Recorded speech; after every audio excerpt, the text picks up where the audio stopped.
Kenyatta legacy led the country on the right track.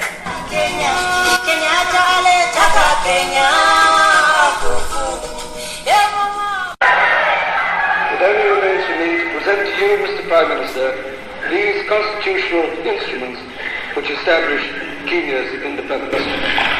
When a man becomes older and older, particularly a wise man or a leader, he's a mzee. In fact, sometimes they even used to call him old man. To Europeans, that may sound very bad when somebody calls you old man, but not to Africans. It's a term of respect. When the white people came, they decided to make the African a kind of a servant, the servant class. And anybody who asked for independence, in short, It was not officially called apartheid in this country, it was called the color bar. And the color bar made the white people citizens number one, Asians citizens number two, and the Africans were citizen number three. Men were given what they call kipande, identification card, which was put in a metal box, and then it was hung their head so that it looks like a dog's tongue. We must show the world that some of them have been wrong, that some of them have misunderstood us, and it's only by our action they will know that we mean business. A lot of people championed that cause, but the one person who brought that movement gave it the blood, the stamina, if you like, the strength that stretched across the country and made it a real nationalistic movement was Jomo Kenyatta. He was a charismatic man with a gift of the gab. He spoke down well when he addressed a public meeting. He could electrify the crowd. So it was natural that every Kenyan just loved him. Kenyatta was overwhelming as a speaker to his people. I remember once I saw him speak about independence mainly for Kenya. And of course this was bad news for the settler who insisted that Kenya will never be independent. When do you want independence for Kenya? Today. To the settler, he was a devil. There's no question about that. He's Satan incarnate. This is one of the happiest days of my life. Everyone was shit scared, if I might say, of what was going to happen to their easy way of life. That meeting took place in a hall in Nakuru. And the white settlers who were in Kenya that time, many of them were there. The hall was full. Our advice at that time, this has never been told before, was that we don't want these people to stay. We want them to go quickly. When you tell them, give some kind of notice for them to know that the land must go back to the people. He said yes, yes, yes. So we went there and we sat down. Then President Kenyatta started talking. Well, we expected to hear this mentioned when they had to leave, but that's not what we heard. I think some of you have been maybe worried what will happen if Kenyatta comes to be the head of the government. Well now, let me set you to rest. That Kenyatta has no intention whatsoever to look backward. We are going to forgive the past. That speech was a very good one. He said, so, look, calm down, boys. I'm not going to slit your throat.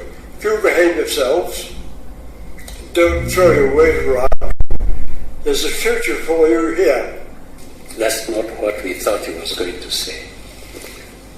But the meeting went off very well.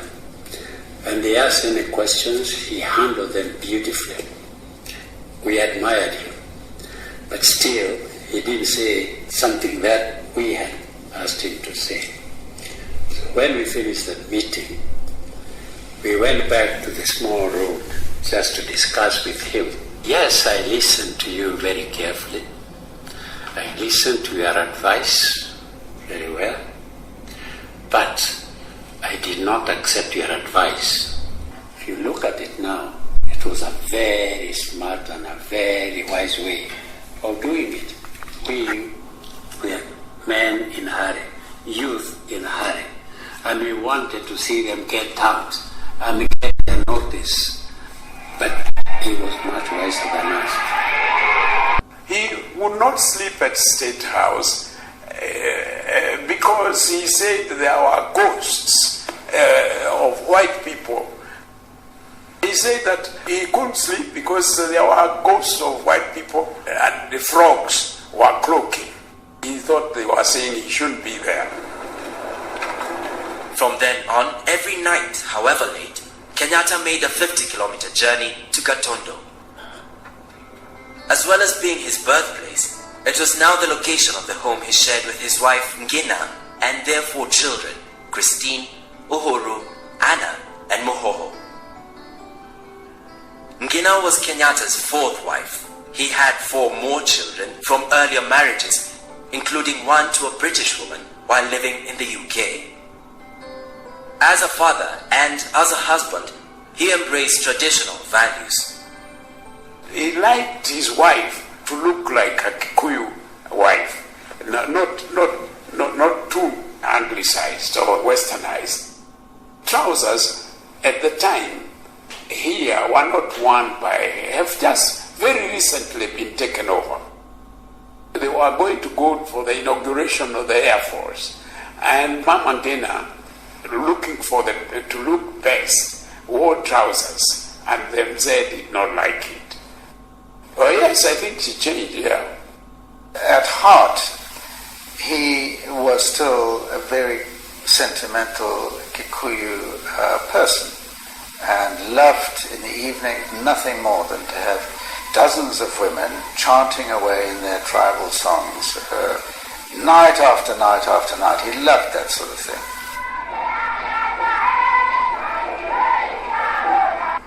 As soon as independence came and Kenyatta government was formed, I think it as if the whole world was waiting for it. A lot of investors moved in. The economy was very lively. I think his leadership really spearheaded the economic development. Number 1 for Kenyatta was education. He regarded education as a very important instrument in the governance of the country. Successful education system was very important to him. Outside the public arena, if you met him in private, he was full of jokes. He had very good sense of humor. He made people laugh, and his memory was just wonderful. He had a terrible temper sometimes. I remember once Jomo Kenyatta, he had called the Baluhya people to talk to them about fighting in their area. They had been burning of houses, and Jomo said, look, I'm not going to send the police to find out who it is. It's one of you. But one of the people said, tried to justify the situation, and they used some words that were very unpleasant to Jomo Kenyatta. So he threw that fly whisk to him.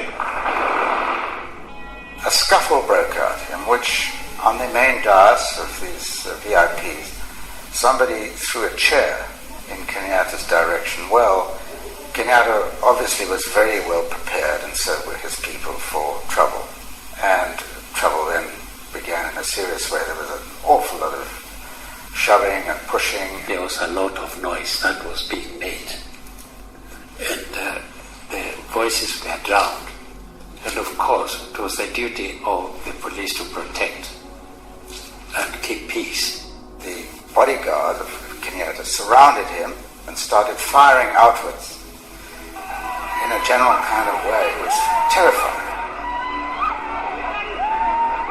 The main crowd were about 100 meters away, and they started shouting anti-Kenyatta slogans. And Kenyatta somehow managed to get the microphone back and started to insult in a very salty way the Luo people in general.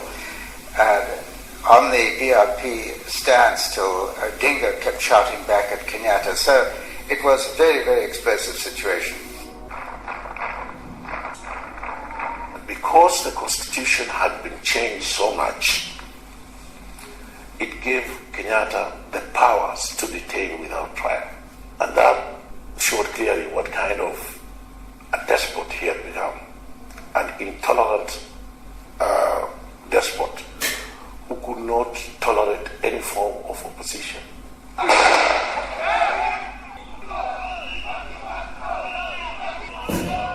What happened in 2008 was not so much a question of election. It was a land question.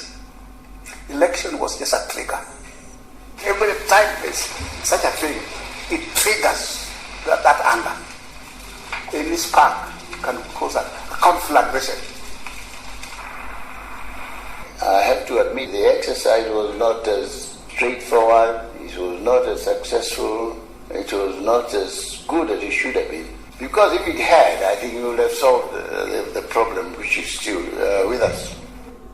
Instead of really doing it in a straightforward manner, they were a bit crooked.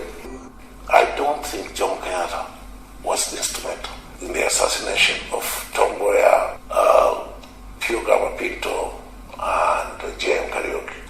Jomo Kenyatta was getting old. He was not even really running the show. By the time of his death, he was just a respected old man. His health towards the end, about the last 4 or 5 years, was not good, because sometimes he could not fulfill his official duties, although he made every attempt to come out of. Sometimes he just stayed at Katondo or went to Mombasa, and we will not disclose the reason. Sometimes he could not walk properly, and sometimes he couldn't read properly, and sometimes he couldn't think properly. A few people around Kenyatta took advantage of his senility, and given that he was the president, and a very active president as such, everything must receive his stamping. They used to make him stamp things that were not really properly done. A few of his own people around him. And that, I think, was unfortunate. When he allowed tribalism to get out of control, and when he allowed corruption to get out of control, the old man was getting older and probably not in full control of his mind. Because the Jomo Kenyatta, who was free, independent, thinking Jomo Kenyatta, was willing to sacrifice himself for the sake of his country. And I think we should remember him as a great man. In his suit and flower, which Mama Ngina used to put every morning, a new flower. And people could not accept that Mzee has gone.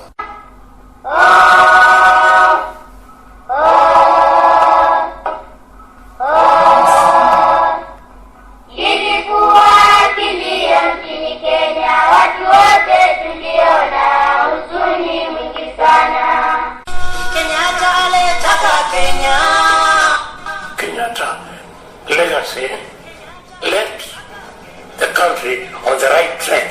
Kenyatta aletaka Kenya.